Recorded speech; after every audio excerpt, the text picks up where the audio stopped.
Hi everyone, it's James from Eurovision Ireland back for a new season of Review in 2, Eurovision Ireland's Lightning Fast review show. We know you don't have all day to spend watching reaction videos, and if you do, seriously, why? Think about your choices. So we just give you 2 minutes or less on all 35 songs heading to the Eurovision Song Contest 2026, which is of course taking place in Vienna in Austria.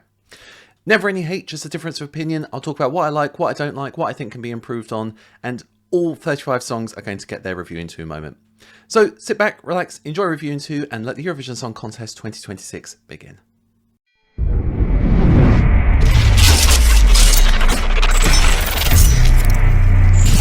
Next up, it's Romania. Alexandra Căpitănescu, Choke Me. First things first, welcome back, Romania. This song, there's a real intensity to the way that Alexandra performs it, which I think sells really well down the camera. Musically, it's got that sort of slightly metal edge. It puts me in mind very much of bands like Paramore, even a bit of like Evanescence and Nightwish is in there as well. So it's sort of quite a dark, quite a particular sound to it. But I think it works really, really well. And as I say, the intensity with which Alexandra performs, it sells really well. Now, there has been a bit of discussion in the media, particularly in foreign press outside Romania, people arguing that it's a song that glamorises sexual violence. I know Alexandra herself has said that wasn't the intention of the song. I'd say that any publicity isn't necessarily bad publicity. And I think it sounds, at the moment it's a bit like, oh, well, people are saying things about the song. The thing is, that means that when Saturday night rolls around, and I think Romania will be there on Saturday night, I'll get to that in a second, this is the one people say, this is the one everyone's been talking about. And I think that just tunes people in that a little bit more. And I think that may well help Romania. Now, we haven't seen Romania at the contest for a few years.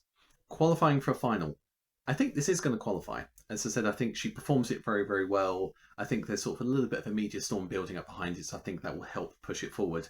This is very much the Romania that we saw in the mid-2000s and the early 2010s, a Romania that a lot of us in the Eurovision sphere thought were gearing up to win. It felt like in the sort of late 2010s and sort of into the early 2020s that Romania sort of veered off that track and we didn't see them at the contest for a while. This feels very much like a returning glory.